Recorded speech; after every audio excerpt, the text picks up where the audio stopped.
가격 판매 돌파. 재구매 압도적 판매. 남지연 알부민 더 진하게 더 포함량으로 25,500mg에서 31,040mg으로 알부민 복합물 제가 직접 배합했습니다. 남지연 원창의 알부민 2090 울트라 맥스. 간에서 매일 생성되는 알부민, 우리 몸속 혈장 단백질의 주요 성분. 혈액속 핵심 단백질로 영양소가 몸속 곳곳 제대로 전달되게 하는 영양 배달부. 건강상태 지표물질 알부민. 하지만 나이 들면서 알부민 생성 능력 저하. 그래서 드셔야 합니다. 100% 덴마크산 알부민 함량 폭탄 31,040mg. 알부민 특성을 고려. 특허 6종이 집약된 특허 조성물 3종을 더.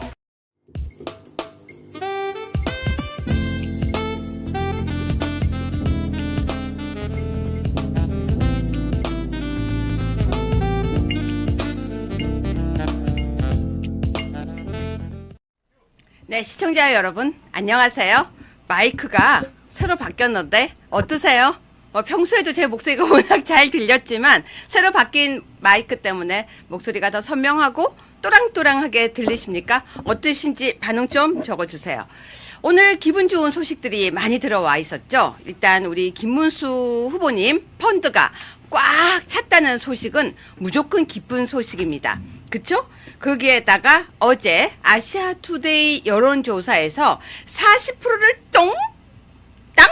찍었다는 기쁜 소식이 있습니다. 그뿐이 아니라 서울에서 김문수 후보가 이재명 후보를 이겼다는 그런 소식도 들어와 있습니다. 네, 그뿐이 아니라요. 지금 계속해서 김문수 후보가 잘하고 있다 라는 소식들이 여기저기서 들리고 있습니다. 여러분 오늘 기분 좀 좋지 않으십니까? 오늘이 제가 알기로는 D-15일이라고 알고 있는데요. 시청자 여러분 그래도 아유 정말 우울했어, 정말 힘들었어 그랬지만 자 설란영 여사님이 뿜뿜 하니까 김문수 후보 지지율이 쑥쑥 올라간다.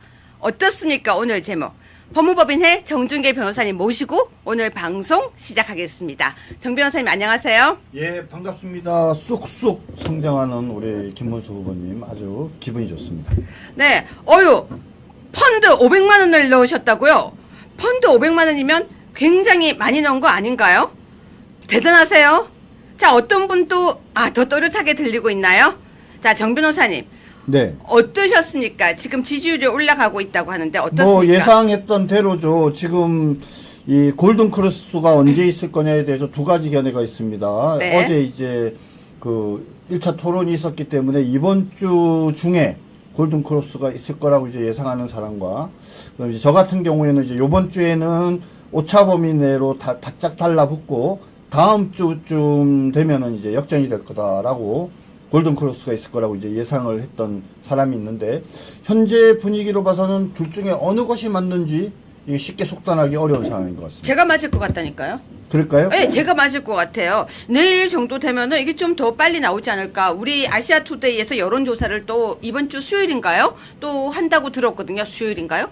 금요일인가요? 네네. 아무튼 그러니까 다 더 올라갈 것 같은데 여러분 보실 때는 어떠십니까? 저는 지지율이 올라갈 거라고 봅니다. 그러면 보면서 잘 알아보겠습니다. 개구리가 말입니다. 물이 서서히 달궈지면 대응을 하기가 어려워요. 네. 혹시라도 이재명이 중간에 요번 주에 그냥 바로 따라 마셔버리면 쟤네들이 또 무슨 암수를 쓸지 몰라서, 그래서 일부러 좀 조금씩 해서 다음 주쯤 역전하는 게 더 좋지 않을까, 저는 그렇게 생각합니다. 저는 아닙니다. 이왕 할 거 빨리빨리 올라가고요. 올라가는 모습 보면서 상대들이 당황해서 헛발짓을 할 수 있지 않을까 싶습니다. 자, 시청자 여러분, 오늘 댓글에 한국 나라에서 중국인들 때문에 한국 분들 죽는 거 보니까 무섭네 이렇게 돼 있는데요. 뭐 여러 가지 뉴스들이 있는데 일단 1번 뉴스를 먼저 보면서 꼼꼼하게 기쁜 소식 나누겠습니다.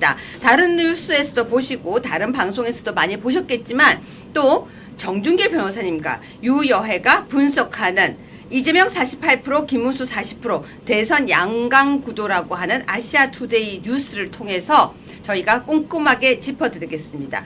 그런데요, 여러분 1번 뉴스 틀어주세요. 40%를 찍었다는 게 되게 의미가 있죠, 정 변호사님. 네, 그렇습니다. 근데 왜 마이 40%라고 하죠? 고승국 박사님이 마이 40%를 돌파했다 이렇게 표현하더라고요. 네.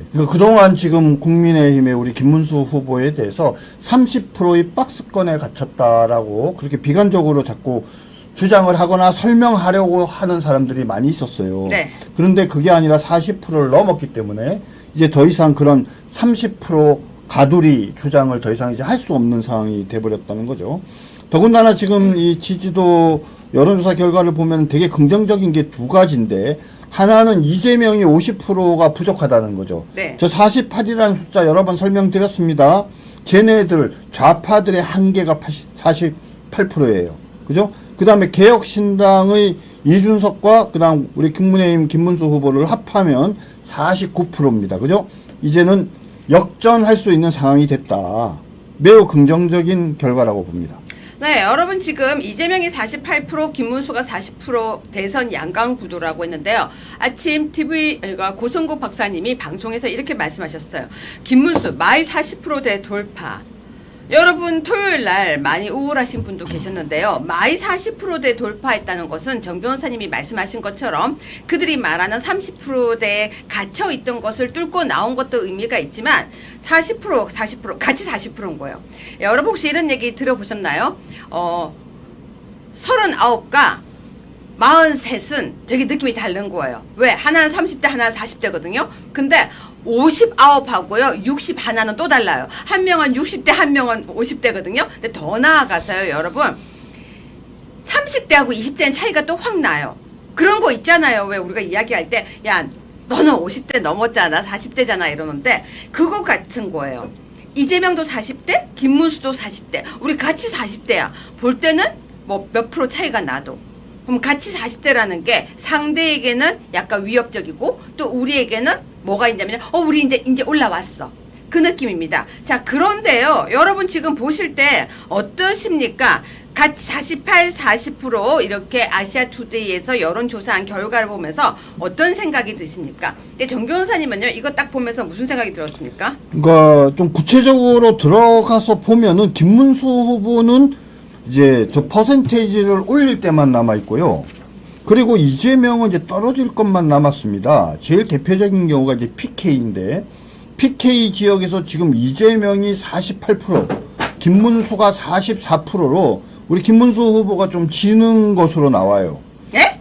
예, 현재로서는 지는 PK에서요? 네. 그런데 재미난 현상은 뭐냐면 PK에서 갈수록 표가 줄어들고 있어요. 아니 잠깐만요. 여러분.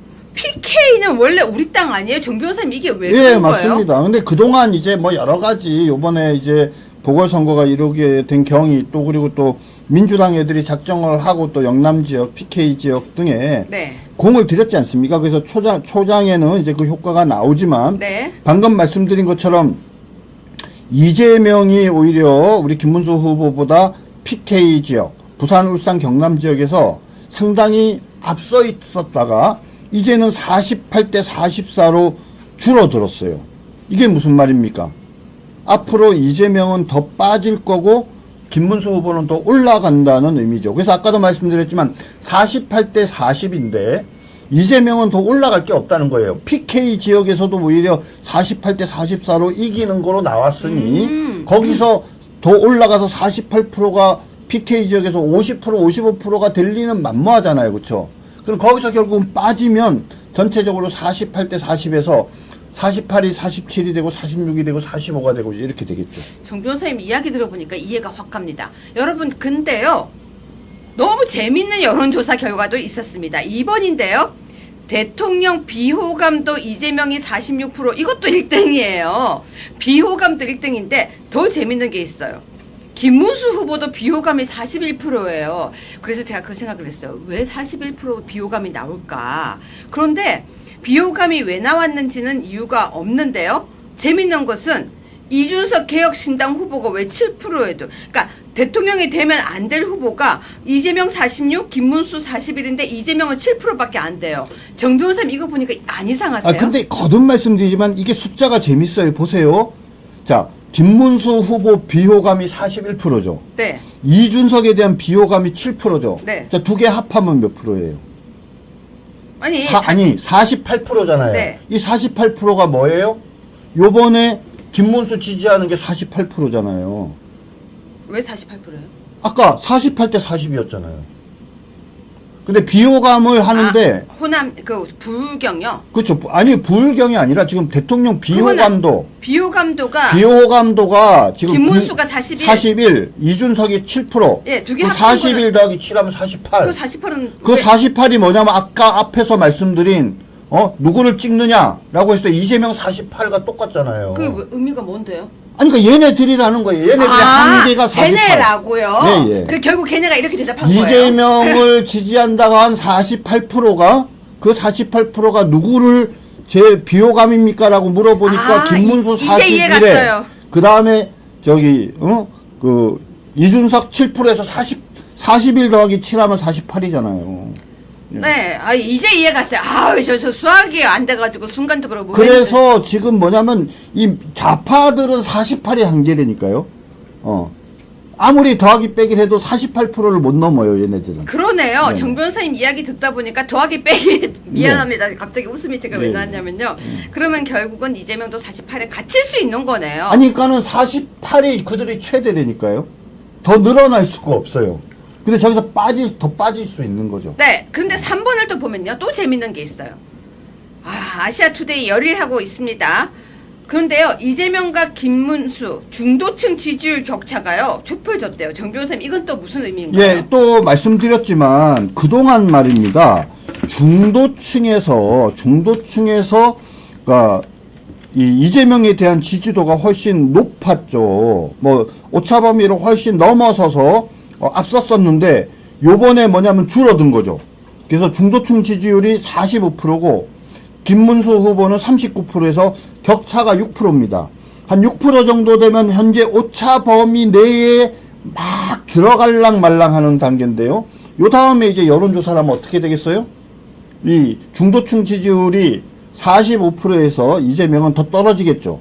그리고 그 다음에 우리 김문수 후보는 올라가겠죠. 그러면 박빙으로 바뀔 거죠. 아마 요번 주 수요일이나 목요일쯤 여론조사를 하면 박빙으로 바뀔 것이라고 생각합니다. 네, 여러분 이제 방송 보시면서 깨달았겠지만요. 정 변호사님이 이 여론조사 분석을 되게 잘하세요.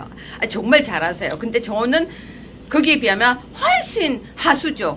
정 변호사님 진짜 고수예요. 그러면 제가 가끔씩 여러분 제 표정 보면 방송 보시니까 아시잖아요. 가끔 정말 제가 모를 때 있어요. 진짜 모를 때는 누가 그러시더라고요. 제 눈빛 딱 보면 제가 정말 모른다는 걸 안다고. 근데 방금 저 정말 이해가 안 갔던 거예요. 이해가 안 갔는데 그 다음에 이해가 가서 맞네요. 48%네요. 아무튼 방금 보여줬던 중도층 그거 네. 그래프 다시 한번 보여주실래요? 보세요. 전주에요. 저 옆에 게 47대 45였잖아요. 그쵸? 47%가 45%로 줄었어요. 네. 김문수는 37에서 39로 늘었어요. 그러면서 뭡니까? 10% 차이 나던 게 6%로 줄었잖아요.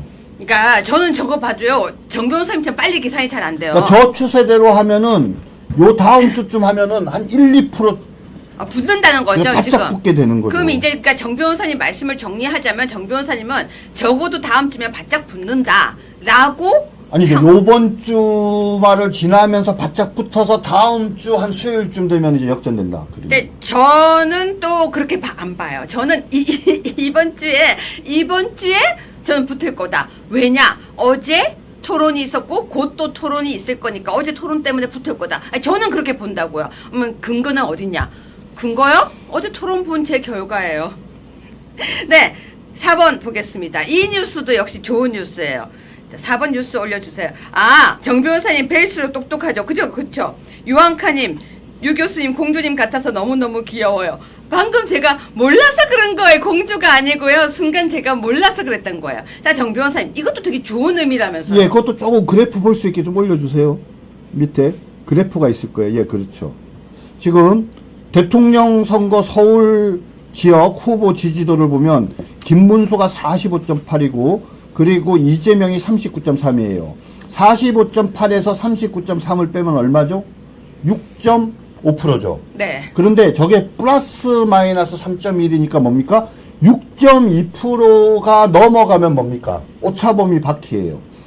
지금 서울 지역 지지도가요, 김문수 후보가 오차범위를 벗어나서 드디어 앞서기 시작했다. 아, 그런 잠깐만요. 의미입니다. 여러분, 근데 저거는요, 전 되게 특이하다고 봐요. 뉴데일리에서 여론조사를 했던 결과인데, 뉴데일리 맞죠? 네네. 이게 정확하게 뉴데일리에서 했던 걸로 제가 알고 있는데, 너무 특이한 거, 리서치민.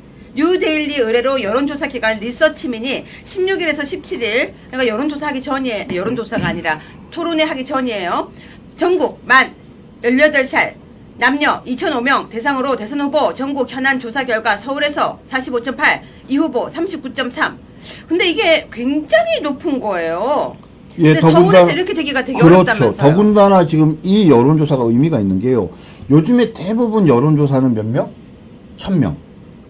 아, 근데 이거 근데 이거는 2,005명이었네요. 2배예요, 2배. 그러니까 상당히 정밀한 여론조사인데 여론조사 결과에서 서울에서 김 후보가 이 후보를 오차범위 바깥으로 앞서는 6.5%포인트 차로 앞섰다라는 것은 매우 중요한 의미가 있습니다. 더군다나 말입니다. 이준석이 서울 지역에서 10.2%나 되는 지지도를 받아서 어떻게 보면 김문수 후보의 표를 뺏어갔음에도 불구하고 6.5%를 앞섰다라는 것은 매우 상징적인 의미가 있다라고 생각합니다. 네, 여러분 지금까지 이렇게 여론조사를 보시면요. 어떤 생각이 드십니까? 여러분 댓글 많이 남겨주세요. 왜냐면은 우리가 기운이 이렇게 뭐라 그럴까? 좀 이렇게 좋게 활기차게 해야지만 정말 우리의 기운이 대한민국을 살릴 수 있다고 저는 생각합니다. 그러니까 아유 그럼요. 단일 투표 해야 돼요. 단일 투표 무조건 단일 투표. 사전선거, 사정선거, 노 단일 투표. 아, 퇴근길 아투 유여회 함께 감사합니다. 부정선거만 막으면 당선이다. 아, 좋아요. 김문수 후보가요. 지금 서울에서 이건 아투 여론조사 아니었어요. 뉴데일리예요. 서울에서 이 정도 여론조사가 나온다는 것도 굉장히 의미 있는데요. 또 의미 있는 부분이 또 하나 뭔데요? 있습니다. 호남 지역에서 20%? 김문수 후보가 20.9%가 저 나왔습니다. 그거 깜짝 놀랐어요. 네. 아니 왜 놀랍니까? 지난번에 탄핵 국면에서 호남 지역이 윤석열 대통령을 지지한 퍼센테이지가 어느 정도 됐습니까? 맞네요. 30% 똑같네요. 넘었잖아요. 아직도 배가 고픈 상황이에요.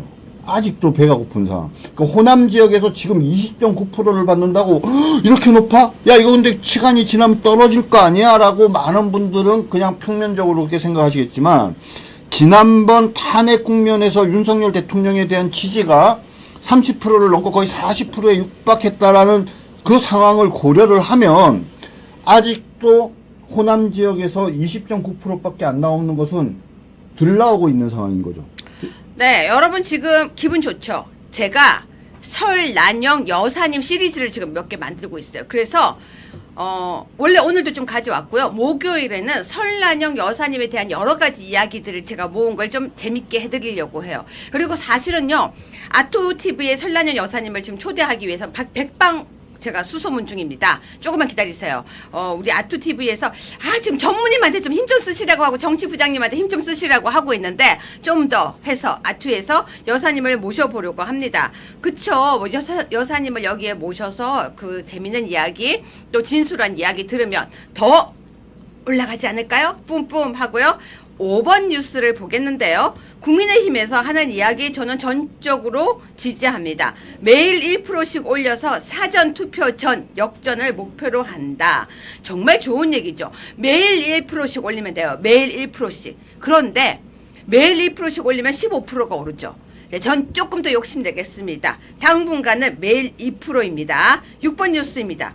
그런데 범보수 단일화를 이거 너무 이상해요. 왜 김문수는 41.2%고 이준석을 이렇게 많이 하죠? 정 변호사님? 그러게요. 아마 단일화가 이루어져야 한다고 생각하시는 분 가운데에서 이준석이 하면은 더 유리하지 않겠냐라고 막연하게 생각하시는 분들이 좀 있다 보니까 김문수 후보가 돼야 된다라는 게 41.2%인데 이준석도 30.4%로 상당히 많이 나온 것 같습니다. 네, 근데 근거가 있어요. 여러분 오늘 뉴스 쫙 제목 보시면요. 조금 이따가 제가 보여드리겠지만 존재감 보인 이준석이 최고였다 이런 기사들이에요. 근데 여러분 어제 토론회 2시간 보셨죠? 이준석이 정말 그렇게 존재감이 뛰어났습니까? 정말 이준석이 그렇게 똑똑하고 현명하고 대단하고 날선 이준석의 칼이었습니까? 아유, 존재감 한껏 부각. 거기다가 날선 이준석의 칼. 존재감 보인 이준석인데 잠깐만요. 이준석. 이렇게 제목이 달려 있는데요. 지금 제가 조금 전에 댓글 중에 재밌는 댓글이 있어서 이걸 먼저 얘기하고 가려고 해요. 아까 봤는데 까미야 뽀송이는 강아지입니까? 2마리입니까? 강아지 이름입니까? 너무 귀여워서 제가 봤고요. 또 호남에 40% 이상 될 거다. 호남이여 일어나라. 그리고 아까 또 제가 재밌는 댓글을 하나 봤었는데, 네, 일단 정 변호사님 말씀하시려고 했던 거 해주세요. 예. 그런데 사실은 뭐 이준석이 어제 뭐 토론회를 잘했다 이렇게 말하고 싶은 사람들도 있었지만 적지 않은 사람들이 어디에 관심이 있었는 줄 아세요? 어디요? 야, 준석아, 너 말하는데 왜 얼굴이 자꾸 시뻘겋냐 그렇게? 왜 그래 얼굴이 빨개? 화났니? 이런 질문들이 많았대요. 그래서 이준석이 토론회가 끝나고 난 다음에 해명을 했습니다.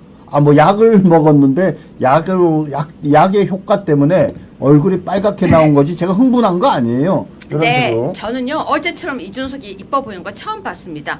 준석이가 있었기 때문에 김문수 후보가 잘했다라고 하는데 여러분 여기에는 되게 이상한 암수가 있어요. 준석이가 어제 왜 이재명을 공격 안 했을까요, 정 변호사님? 아니야, 왜 이재명을 공격했을까요?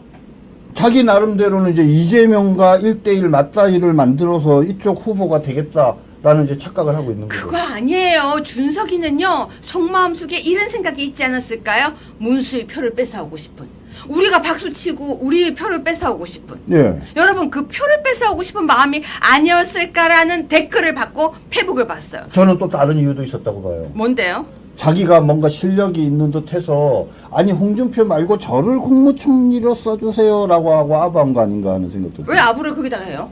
아니 뭐 있어 보이니까. 그건 자기 공격했는데요. 이재명을 공격해서 그건 아니에요. 그건 아니고요, 정 변호사님. 공격해서 그건 아니고 우리 표를 잠식하는 게 아닌가라는 댓글과 저 깜짝 놀랐어요. 저는 거기까지 생각을 못했거든요. 그런데 페북에 보니까요. 준석이가 정신 차린 것처럼 보지 마라. 속지 마라. 준석이가 지금 김문수 후보의 표를 뺏어가기 위한 거다. 이렇게 돼 있는 거예요. 한번 볼까요? 7분 뉴스입니다.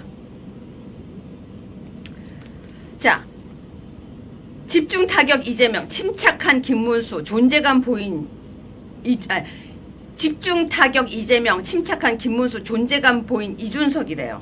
자, 제목 한번 보겠습니다. 어때요, 정 변호사님? 사실 어제 이 세 사람 말고 권영국이라는 민주노동당 후보가 있었는데. 그건 뉴스 그 다음이에요. 그렇죠? 8번 보여드릴게요. 네. 자, 8번 뉴스 보면서 정 변호사님과 봅시다. 갑자기 그 뭐 중에 어제 경제 토론이었는데요. 갑자기 뭐 이상하게 정치 얘기를 하더니 결국은 뭐 김문수 후보한테 이런 얘기를 했습니다. 윤회 조아리더니 지지받아 기쁜가? 아니 어제요 원래는 뭐였냐면요 경제 토론이었어요. 맞습니다. 근데 정 변호사님 권영국 누군지 아세요? 몰라요 누군지. 권영국이요 옛날에 그게 해산된 당 네. 거기 있었나 봐요. 그거 검색 좀 해주세요. 권영국이 아니 제가 아까 저 몰랐어요 권영국이 누군지. 근데 이분이 변호사더라고요. 아 그런가요? 예, 이분이 변호사예요. 아 예. 그런데 저는 이정미와 심상정인 줄 알았어요. 네. 권영국 한 번만 띄워봐줘. 되게 특이했어요. 통진당이었다는 소린가요? 권영국이 통진당이었는지 좀 봐주세요. 검색 좀. 제가 그거 검색하고 왔어야 되는데 깜빡하고 나 그냥 왔네요. 네. 근데 이분이 여기에 토론회를 하는 것도 되게 특이한 거래요. 네. 국회의원이 한 명도 없어요. 아, 이 당에. 없대요. 근데 어떻게 올라왔죠? 이분이 없는데 왜 왔느냐? 제가 그것도 아까 조사를 하다가 이거 다른 날 해드리려고 했는데 이분이요. 정 변호사님. 네. 제가 단톡방에 드릴 테니까 정 변호사님 좀 읽어주세요. 방금 보냈어요. 네, 네. 네.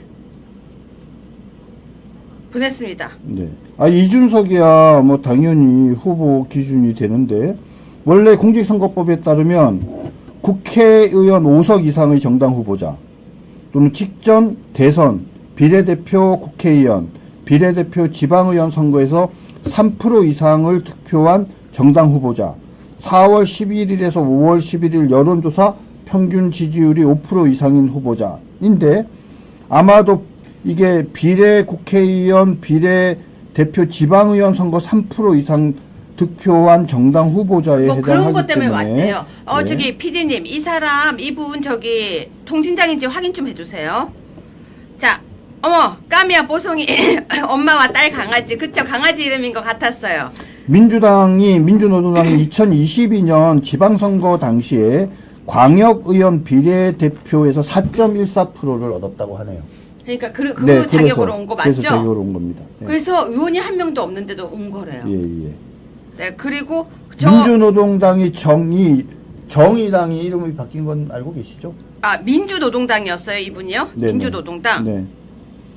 정의당이 민주노동당으로 이름이 바뀐 겁니다. 그럼 통진당이 아니었어요, 이분이? 통진당은 네? 통진당이 아니고 그럼 민주노동당이었어요? 정의당. 네. 아무튼 이상하다. 이분이 통진당이었다고 누가 아까 그러던데 아니었구나. 잘못한 것 같습니다. 잘못한 것 같네요. 네. 네, 이분이 되게 이력이 화려하고 특이하더라고요. 근데 이분이 경제 토론하는데 엉뚱한 얘기를 했어요. 네. 저는 그래서 그것밖에 안 보였습니다. 사실은 경제 토론을 하는데 경제와 직접적인 관련이 없는 이런 정치나 이런 문제 제기를 하면 사회자가 사실은 막았어야죠. 그렇죠. 그런데 뭐 경제는 정치고 정치는 경제이고 이러면 아니 토론 제목을 나누는 게 무슨 의미가 있습니까? 그죠? 매우 어제 권영국 후보는 우리 김문수 후보한테 매우 아주 불경스럽고 예의 없는 행동을 보여주었는데 그럼에도 불구하고 우리 김문수 후보 아주 여유 있게 그죠? 적절하지 않다라고 이렇게 지적하시는 의젓한 모습 너무 보기 근데 좋았습니다. 사실 어제 깜짝 놀랐어요. 방송 이렇게 보고 있는데 조금 재미가 없더라고요. 근데 갑자기 레드카드 이러는데 처음에는 뭐 하는 거야? 레드카드를 왜 방송 중에 들고 왔어? 이렇게 레드카드. 근데 사실 그것도 공직선거법 위반이에요. 원래 토론회를 할 때는요, 어떤 것들을 이용을 하거나 사용 못해요. 프레젠테이션, 사진 이런 것들 못 보여주고요, 말로만 하게 돼 있어요. 그러니까 그걸 갑자기 지가 뭐 주머니에 딱 갖고서 레드카드 이런 거 보여준 거는 그 엄밀하게 얘기하면 그건 공직선거법 위반 행위입니다. 그렇군요. 네. 아무튼 이분이 변호사였다는 곳에 저는 깜짝 놀랐습니다. 그래서 이정미냐 심상정이냐 사람들이 환생한 이정미냐 심상정이냐 하는 얘기를 듣고 재밌었는데요. 9번입니다. 여러분, 김문수보다 날선 이준석의 칼 어떻게 생각하십니까? 전문가가 이렇게 얘기했대요. 이재명은 회피 전략, 김문수는 방어 급급. 권영국은 토론 돋보이고 이준석은 보수 진영 반사 이익 기대. 이렇게 분석을 했다고 하는데요. 자, 10번입니다. 준석이의 마음을 이렇게 분석해놨네요. 정 변호사님 읽어주세요. 이준석이 본인으로 단일화되면 43%를 얻어서 당선될 거다라고 그렇게 이제 이야기를 했습니다. 그죠? 근데 되게 재미난 게 뭐냐면 이준석은 이런 얘기를 해요. 본인이 동탄에서 당선될 때의 상황을 이 대선에 지금 그대로 적용을 하는 겁니다. 이건 무슨 말이냐면 여론조사 공표 금지 기간 직전까지 본인이 김문수 후보를 따라잡는 조사 결과가 한두 번 정도만 나오면 근데 저 명태균이가 없는데 되겠습니까? 아무튼 본투표 때 이준석으로 그러니까요. 표가 몰릴 거다. 이게 무슨 말이냐면 옛날 동탄 때 그랬어요. 동탄 때 민주당이 1등이었고 그 다음에 이제 본인이랑 국민의힘 후보가 뭐 아슬아슬하게 막 이제 이랬는데 그렇죠. 그때 이제 국민의힘 후보 쪽 표가 본인한테 몰리면서 이렇게 쭉 따라가는 이제 모습들이 되니까 그때 마지막에 역전을 한 거죠. 그래서 그것과 같은 방식으로 이길 수 있고 그래서 본인의 목표는 이 일주일인가 열흘 정도 남겨놓고 결국은 김문수 후보와 오차범위 내에 따라 붙는 것이 이제 목표인 것이죠. 그러니까 이준석의 생각 중에는요. 본인이 단일화를 하면 본인이 될 거라는 생각도 있더라고요. 그리고 본인과 김문수 후보가 단일화를 하면 본인이 된다. 본인이 되고 본인이 대통령이 된다라는 생각들을 하고 있다는 설들이 많아요. 더 나아가서 말 안 된다고 TV 토론 나가면 나처럼 말 잘하는 사람이 없어 라고 한대요. 진짜 그렇게 생각한대요. 그러면서 여기 지금 내용을 보면요. TV 토론회가 있잖아요. TV 토론회가 낳은 대형 스타고 계급장을 떼고 맞붙는 TV 토론에서 언제나 강력하고 위협적이었다. 기발한 비유와 신랄한 발레, 가차없이 표를 지르는 공격성. 근데 누가 이렇게 글을 써요? 근데 정 변호사님, 근데 이거 누가 글 쓰는 거예요? 글쎄요, 뭐 어디든지 뭐 언론사에서는 또 특정 후보에 우호적인 사람들이 있어서 그러는데 이것을 제가 한마디로 말씀드리면 그냥 꿈깨. 그리고 이렇게 말빨이 장난이 아니다. 말빨이 장난이 아니라는 평가를 받았대요. 근데 여러분 그렇게 생각하십니까? 이렇게 사람들이 이렇게 얘기한대요. TV 토론에서 이준석과 마주치고 싶지 않다. 제가 여러분 퀴즈 하나 낼까요? 여러분 이준석하고 한동훈하고 누가 더 토론 잘하나요?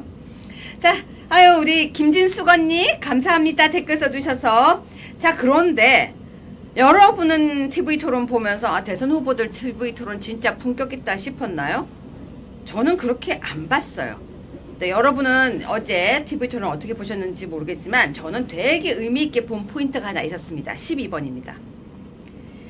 이재명에게 권영국이 차별금지법 어떻게 할 겁니까? 라고 물었어요. 근데 저는 이재명이 차별금지법 한다고 할 줄 알았어요. 왜냐면 표를 의식해서. 그런데 지금은 어렵대요. 그러니까 권영국이 영원히 못할 거야. 근데 여러분 차별금지법 안에는 동성애 등등의 법들이 들어있거든요. 의외예요. 정 변호사님, 이재명이 왜 이렇게 얘기했을까요? 그러게 말입니다. 이재명이 지난 대선 때는 차별금지법에 대해서 긍정적인 태도를 보였던 것 같습니다. 권영국 후보가 1997년 김대중이 차별금지법을 제정하겠다고 약속을 했고, 노무현도 차별금지법을 발의했고, 문재인도 법안 발의를 했는데 이재명은 동의하느냐라고 했더니 갑자기 꼬랑지를 내렸습니다. 아니 그러니까 이 법안에서 너무 재밌어요. 차별이 어떤 특정 요소에 의해서 생기는 걸 방지하는 건 바람직하지 않긴 하다 하면서 명확하게 말을 안 하고 도망 나갔어요. 네, 맞습니다. 원래 차별금지법을 찬성했었는데요. 이 차별금지법이 문제가 되게 많아요. 그래서 원래는 통과되면 안 되는 법, 제가 악착같이 막는 법, 동성애를 찬성하는 법이기 때문에 막는 법인데 이재명이 갑자기 보수 흉내를 내다가 보수인 줄 아나 봅니다. 아무튼 반대한다고 하는 게 저는 되게 특이하게 봤는데요. 13번입니다. 이재명은 4년 연임, 김문수는 4년 중임. 정 변호사님, 이 견해 차이가 뭡니까? 4년 연임과 4년 중임이라는 의미는 간단하게 얘기하면 4년 연임은 연임하지 않으면 다시 대통령을 못한다라는 얘기고요. 중임은 한 번 했다가 떨어졌다가 다시 될 수 있는 거죠. 그러니까 트럼프 같은 경우에 트럼프가 만약에 대통령이었다가 한 번 떨어졌잖아요. 그 다음에 다시 됐지 않습니까? 근데 2번 했으니까 이제 중임까지 가능한 건, 이게 이제 김문수 후보가 말하는 데서는 가능한 건데, 지금 이재명이 얘기한 것은 뭡니까? 4년 연임만 가능한 거니까 한 번 했는데 그 다음에 나와서 떨어지면은 다시 대통령이 될 수 없는 거죠. 그죠? 네. 근데 사실 더 본질적인 차이는 뭐냐면 이재명은 요번에 대통령이 되면 5년 다 해먹겠다라는 거고요. 김문수 후보는 개헌을 하면서 3년만 하겠다. 그죠? 그게 더 근본적인 네, 차이인 이게 비슷해 거죠. 보이죠. 여러분 두 개가 다른 거예요. 사람들이 계속 그런 거. 똑같은 말 아니야? 아니 연임, 중임 똑같은 말 아니야? 하는데 다른 말이라는 걸 알려드립니다. 14번 뉴스는요. 오랜만에 또 기쁜 뉴스였습니다. 근데요.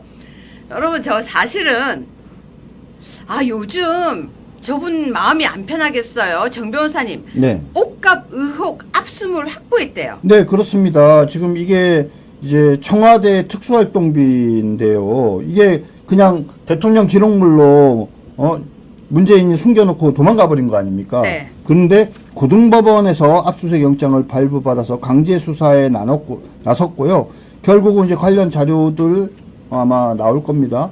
뭐 저는 제일 지금 관심 있는 게 유명한 구찌죠. 한글로 돼 있는. 샤넬요. 샤넬인가요? 구찌가 아니고 샤넬이요. 죄송합니다. 제가 왜 잘 나가다가 갑자기 구찌죠? 하여튼 샤넬 한글로 된 거 그거 되게 궁금합니다. 예, 결과가. 네, 그래서 김정숙 옷값 의혹 압수물을 확보했다고 하는데요. 계속 뉴스를 추적해서 여러분에게 알려드리겠습니다. 여러분 15번 뉴스인데요. 저는 이거 되게 잘하신 공약이라고 생각합니다. 김문수 후보께서 노인연금 월 40만 원 인상, 자신 눈치 안 보도록 간병비도 이러는데요. 사실 제가 지난번에 저도 이제 선거를 한번 해보면서 경로당을 다 돌아다녔어요. 근데 경로당에서 어르신들 같이 모여서 식사를 하시는데 이렇게 혼자 계시면 식사를 안 하시니 같이 모여서 이렇게 하는데 식비 지원이 부족하다 이러시더라고요. 그래서 경로당 부식비 지원, 요양병원 환자 간병비 지원, 치매 노인 돌봄 확대, 그리고 노인 디지털 교육 등을 약속했는데 저 되게 이렇게 와닿았던 게 치매 노인 돌봄 확대였어요. 여러분 혹시 기억나세요? 문재인이요.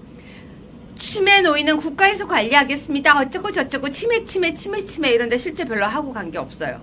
어르신이 집안에서 치매가 걸리면 모든 가족이 사실 되게 힘들거든요.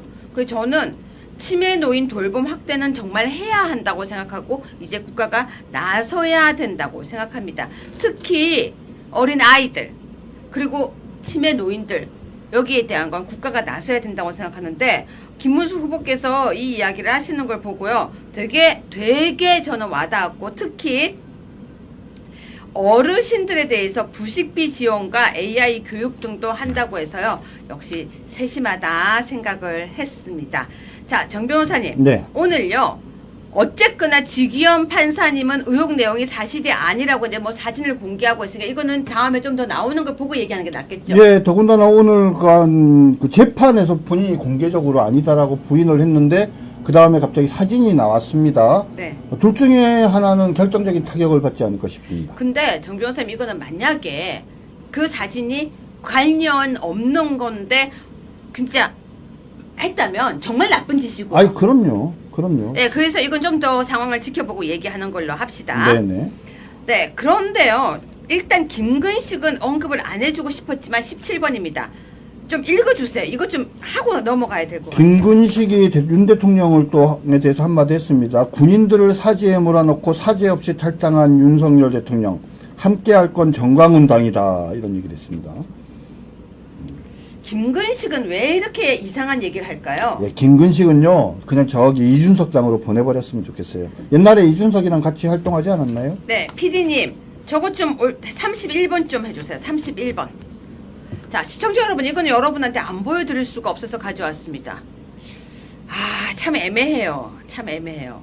아니, 할 수 있어요. 파랑 넥타이. 저도 파란색 옷 입을 수 있죠. 근데 파란 마스크를 쓸 땐 좀 특이했거든요. PD님 혹시 홍준표 파란 마스크 검색해서 사진 한번 찾으면 보여주세요. 지난번 대선 때 계속 파란색 저기 마스크도 쓰고 그 다음에 파란색 넥타이도 하고 나오고 그랬던 것 같은데요. 제 기억에는.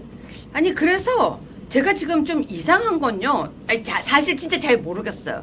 제가 뭐 심리 분석하려고 하는 게 아니라 이분이 파란 마스크를 쓰고 나올 때 전 좀 특이했거든요. 굳이 파란색은 좀 지양하시지. 왜냐면 우리가 또 색깔에 민감하잖아요. 우리는 그래도 또 빨간색에 또 집착하는 그게 있잖아요. 빨간색에. 근데 파란 마스크를 썼었단 말이에요. 그래서 우리 PD님 혹시 찾으면 좀 보여주세요. 파란 마스크. 그래서 파란 마스크를 쓰고 여기 있네요. 네. 아니 저게 되게 특이했어요. 파란 넥타이에 파란 마스크가 특이했었어요. 특이했었어요. 맞아요. 넥타이에도 보십시오. 네. 저건 뭐 비치색이라고 우기시죠. 그런데 방금 31번 기사 다시 보여주세요. 그런데 오늘 갑자기 진짜 있잖아요. 본인의 페이스북 사진을 바꿨대요. 근데 본인의 페이스북 사진을 파란색 옷을 입고 파란 넥타이를 맨 걸로 뜬금없이 바꿨는데 와이셔츠도 파란색인데요. 바꿨는데 제목이 되게 재밌어요. 아까 기사 제목 한번 보여주시죠. 기사 제목이 되게 재밌어요.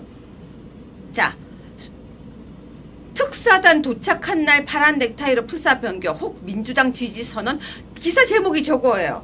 그런데 18번 뉴스 보여주세요. 자, 정 변호사님. 네. 하와이로 갔어요. 네. 누구누구 갔는지 사진 보여주세요. 네, 원래 네가 가라 하와이인데 홍준표가 먼저 가 있으니까 김대식 옛날 비서실장이죠. 유상범 요번에 그 선대위에서 홍준표 선대위에서 저기요, 이름, 되게 얼굴. 중요한 역할을 했던 사람입니다. 그다음 그 옆에 있는 사람은 이종배 앵커. 이종배 앵커. 예. 근데 저 질문 있어요. 네. 비즈니스 탔겠죠? 비즈니스 탔겠죠. 근데 돈은 뭘로 탔을까요? 글쎄요, 자기 돈으로 탔겠죠. 근데 선거 때 특사단 하면서 여기 갈 때가 아니고 선거운동 해야죠. 근데 지금 뭐 아마 홍준표로부터 이렇게 지지 선언을 받는 것이 매우 중요하다고 생각을 하고 간 것 같은데, 뭐 홍준표가 지금 갑자기 파란색 넥타이, 파란색 와이셔츠 입은 사진을 올려놓는 거 보면은 결국은 이제 자기 몸값을 올리고 있다, 그런 생각이 듭니다. 제가 좀 이거 읽어드릴게요. 김대식 국민의힘 의원이 선거대책위원회에 홍준표 시장을 합류하기 위해서 미국 하와이에 도착했다. 전화 연결이 안 되면 못 찾아가는 것이다. 정 변호사님 지금 어디 있는지 모르고 간대요. 네. 아니 근데 뭐 그 사진이 있으니까 거기 무슨 섬인지 이제 알겠죠. 아니, 재밌는 게요. 저 하와이 한 번도 안 가봤거든요. 네네. 근데 정 변호사님 하와이 가보셨어요? 아니요, 기억이 잘 없습니다. 저는 하와이를 안 가봤어요. 못 가봤는데 아니, 깜짝 놀랐어요. 하와이의 호놀룰루 공항인데 국내선으로 갈아타고 빅 아일랜드 공항으로 또 45분 간대요. 아, 지금 있는 곳이 하와이 제가 이거 하와이를 잘 몰라가지고. 그러니까 거기 몇 개 이제 섬이 있는데 그 중에서 또 빅 아일랜드라는 섬으로 가려면 네. 작은 또 비행기를 아마 갈아타야 되는 것 같습니다. 근데 수소문 하면은 지금 홍준표가 말입니다. 묵고 있는 그곳이 호텔일까요? 아니면 개인 별장 같은 데일까요? 제가 예상하게 할 때는 호텔이 아니라 개인 별장 같은 데일 거라고 생각을 합니다. 대한민국 사람들 중에 의외로 적지 않은 사람이 하와이에 그런 별장 같은 거 가진 사람들 많거든요. 이번에 떨어지니까 아예 와서 좀 쉬세요, 홍준표한테. 그래갖고 아마 거기를 무료로 제공을 한 것 같습니다. 현재 이제 정치를 떠났기 때문에 그런 건 무료로 제공받아도 정치자금법 위반에 이제 해당하지 않겠죠, 그렇죠? 근데 그러니까 그 사람이 누군지는 조금만 수소문 해보면 금세 알 수 있어요.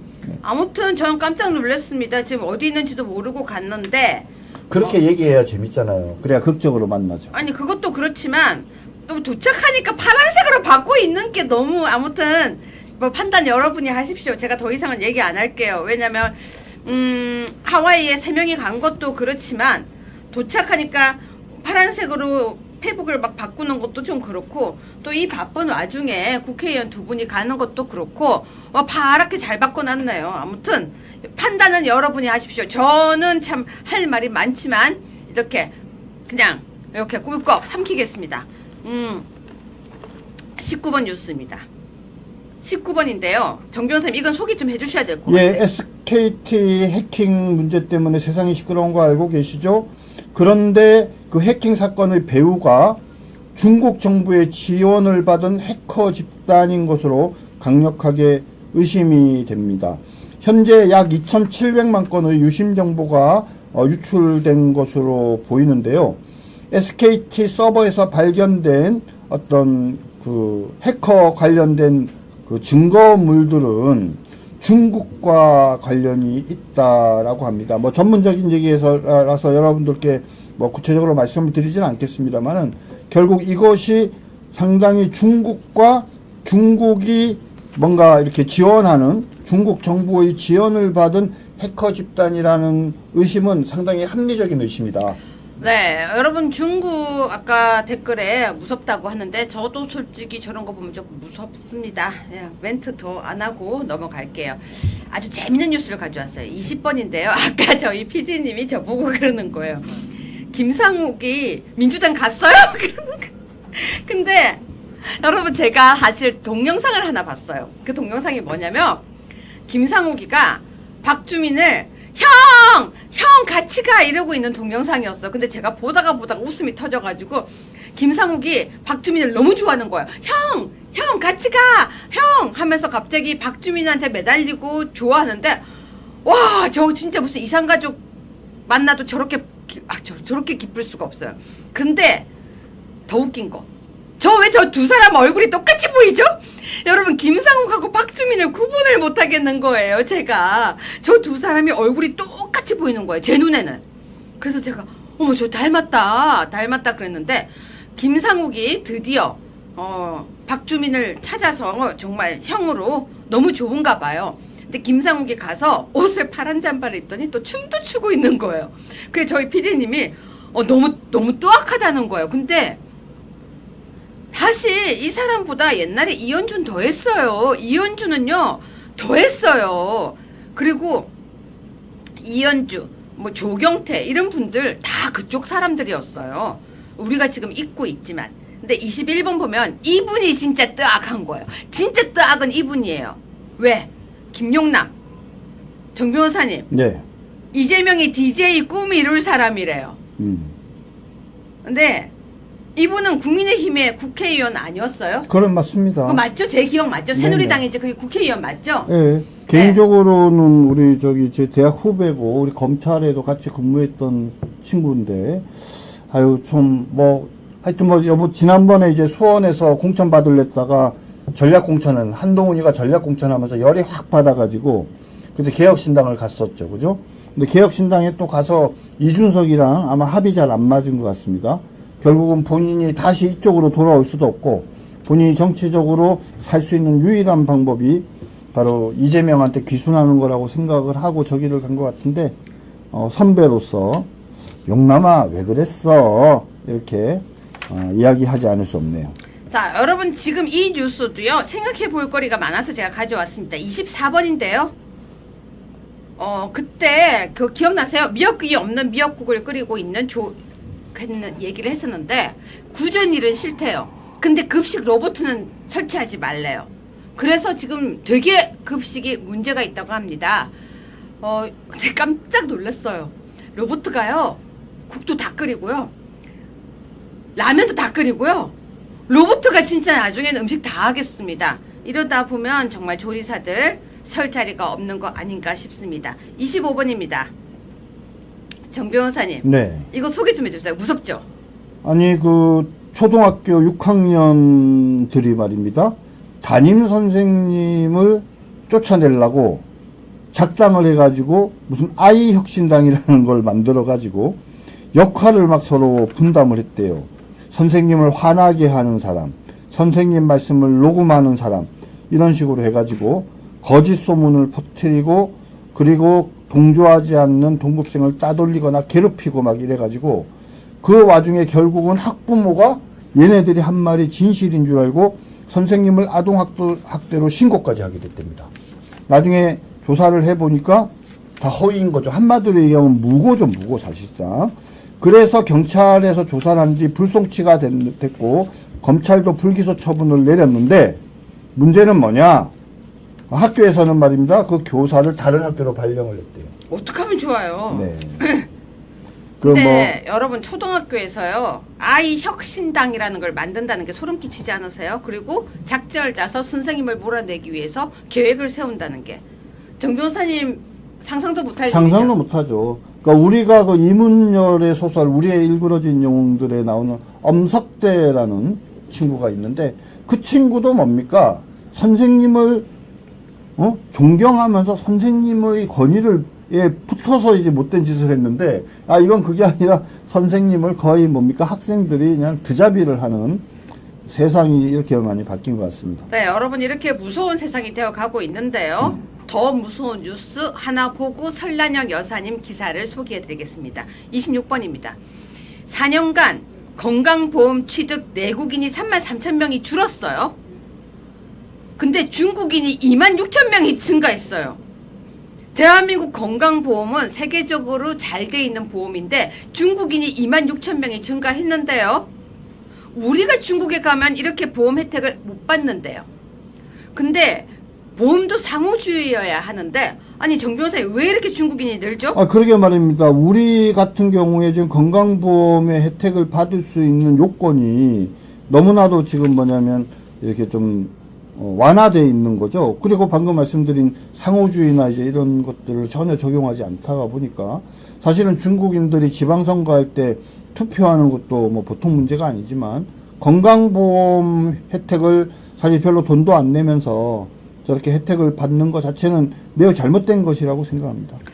네, 지금 건강보험까지 봤는데요. 지금부터는 설란영 여사님 기사 나온 게 재밌는 게 있어서 제가 이걸 좀 소개해 드리려고 해요. 그리고 아투에서도 여사님을 지금 모셔보려고 제가 애쓰고 있습니다. 제가 애쓰는 게 아니고요. 저희 전무님 보고 애써달라고 했어요. 전무님 이 방송 보고 계시면 빨리 애써주세요. 섭외해주세요. 자, 정 변호사님. 네. 우리 29번 할 건데요. 네. 정 변호사님이 이동재 역을 읽어주세요. 여러분 지금부터 여사님이 방송에 나왔던 내용인데요. 제가 재밌는 거 몇 가지만 소개해 드릴게요. 예, 제가 그 여사님 영상을 좀 봤는데 포항에 가셔가지고 마이크 잡으시는 영상을 봤어요. 그런데 말씀을 굉장히 재미있게 잘 하시더라고요. 일단 그래서 제가 찾아보니까 오래전에 노조위원장을 하셨습니다. 노조위원장 출신으로 이제 30년 넘게 정치인 부인을 했으니까 이거는 이제 말 잘할 수밖에 없는 조합이다. 네, 여러분 제가 이제부터 설란영 여사님이 답하신 게 그대로 읽어드릴게요. 왜냐면 재밌어서 워딩을 다 들려드리고 싶어서 그래요. 그래서 그런 건 아니고 저희 그 부친께서 상당히 유머러스해요.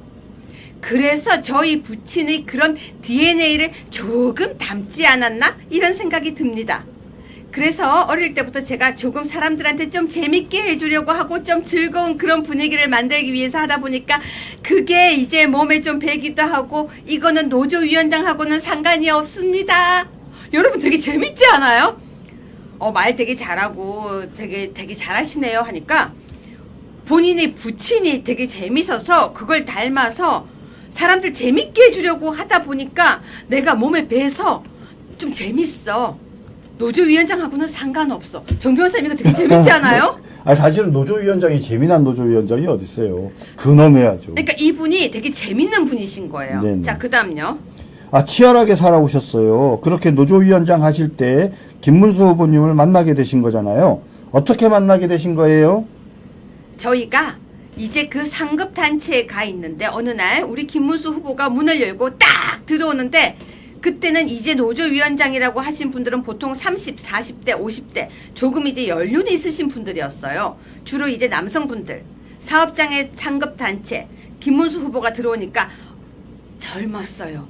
젊은 데다가 뭐랄까 얼굴도 굉장히 맑고 그냥 상큼하면서도 프레시한 여러분 지금 잘 보세요. 제가 읽어드리려고 했던 포인트가 여기에요. 젊었다. 근데 얼굴이 맑고 상큼하면서 프레시해. 거의 같은 얘기 아니에요? 남편을 이렇게 자랑할 수 있어요? 젊고 상큼하고 맑고 프레시하고. 정 변호사님. 아니, 우리 설란영 여사님이 연상이세요? 아니에요. 근데 표현이 되게 재밌지 않아요? 그러니까 말입니다. 예. 네, 그 다음요. 아니, 문을 딱 열고 들어오는데 맑고 상큼하고 순수한 사람이요? 그거를 이제 문을 열고 들어오는 순간 이게 눈에 딱 보이는 거예요. 빛까지는 아니지만 그런데 이제 보니까 완전히 8대2 그러니까 2대8 가르마 타가지고 촌스러워. 그 당시에는 다 촌스러웠잖아요. 상당히 사람이 좀 똑똑해 보이고 그래서 우선 젊다는 거에 굉장히 제가 속으로 환영했죠. 그런 인상을 받았죠. 보자마자 대뜸 저한테 껌을 줘요. 그 당시에는 이제 줄 게 없어요. 그래서 주머니에 늘 껌을 들고 다니면서 만나는 사람에게 이렇게 줬는데 본인이 주고 싶은 마음은 있는데 줄 게 그거밖에 없는 거죠. 그리고 상당히 귀한 거였기 때문에 그때도 다 그냥 받고 또 감사하게 생각하고. 여러분 재밌지 않아요? 잘 봐요. 그 당시 2대8 가르마인데 후보께서 여사님께 뭘 준 거예요. 근데 준 게 껌이었어요. 근데 그걸 지금까지 기억을 하는 것도 신기하지만 껌을 주는 그 당시에 줄 게 없어서 껌 주는 게 큰 선물이었대요. 자, 이 당시의 껌은 무슨 껌이었을까요? 아카시아? 주시 우레시? 여러분 그 당시 껌은 그런 거 아니었을까요, 정 변호사님? 아카시아 껌 아니었을 것 같은데요. 아카시아 껌은 나중이고. 주시 우레시? 주시 후레시, 자, 스피아민트. 뭐 그래서 자 읽어주세요. 그 다음. 네. 아니, 여사님한테 껌 줄 때 혹시 껌에다가 사깁시다 이렇게 써서 준 건가요? 아유 전혀 그런 거 아니었어요. 처음엔 그런 거 없었죠. 그럼 어떻게 결혼까지 쭉 연결된 거예요? 저희가 이제 같이 젊기 때문에 김문수 씨는 청년부장, 도루코 노조위 위원장, 저는 이제 세진전자 위원장, 20대니까 제일 젊으니까 여성부장. 도루코 노조와 저희 노조가 같이 단합대회도 가고 노동법이나 근로기준법 이런 거 김문수 씨는 공부도 가르쳐주고 같이 공부했죠. 김문수 씨가 저한테 청혼을 하는데 저는 그전까지 이성적으로 생각을 안 했어요. 어려 보이고 저보다 좀 더 어리게 생각했어요. 그저 착한 동생? 어느 날 상급단체 회의가 있어서 사업장에 들어가는데 남편이 갑자기 저에게 툭 치면서 차 한잔 합시다 이렇게 유혹을 해요. 다방 가서 차 한잔 하자고. 가까운 다방에 갔는데 커피 한잔 시켜놓고 대뜸 하는 말이 갈 데 없으면 나한테 시집 오는 게 어떠냐. 정 변호사님 읽어주세요. 아니 그때 그러면 사귀는 단계도 없이 바로 결혼 얘기가 오간 거예요? 네. 그때부터 김문수 후보님은 노받고 상남자였네요. 그냥 결혼 갈 데 없으면 나한테 와 이랬다는 거죠? 아, 그 당시에 박하껌이 있었어요? 노떼껌이 있었어요? 아, 그 당시에 이브껌이라는 게 있었어요? 노떼껌, 순호아. 와, 저 이건 하나도 모르는 껌이네요. 여러분, 그 당시에 껌 이름이 이렇게 다양했습니까? 네. 자, 정 변호사님. 이렇게 많은 내용들이 있는데요. 저희가 이거는 목요일 날 특집으로 해드리고 내일 또 조금, 모레 또 조금 해드리려고 합니다. 정 변호사님 보니까 어떠세요? 아 근데 너무 웃긴 것 같아요. 왜요? 그냥 갈 데 없으면. 아니, 근데 들어보니까 어떠세요? 아 근데 또 뭐 그렇게 말하는 분이라 왜 결혼을 하셨대요? 네, 여러분 재밌죠? 그래서 제가 이걸 특집으로 준비했습니다. 자, 정 변호사님, 셀레민트 껌이란 것도 있었어요? 와, 여러분 저보다 훨씬 나으세요. 오늘 여론조사 결과 보시고 오늘 평 해주세요. 네, 여론조사 여러 번 제가 이 방송에서 말씀드렸지만 48이라는 숫자를 여러분들 잘 기억해 주시기 바랍니다. 48이라는 숫자는 뭐예요? 저들의 최대치예요. 저들의 최대치가 48%다.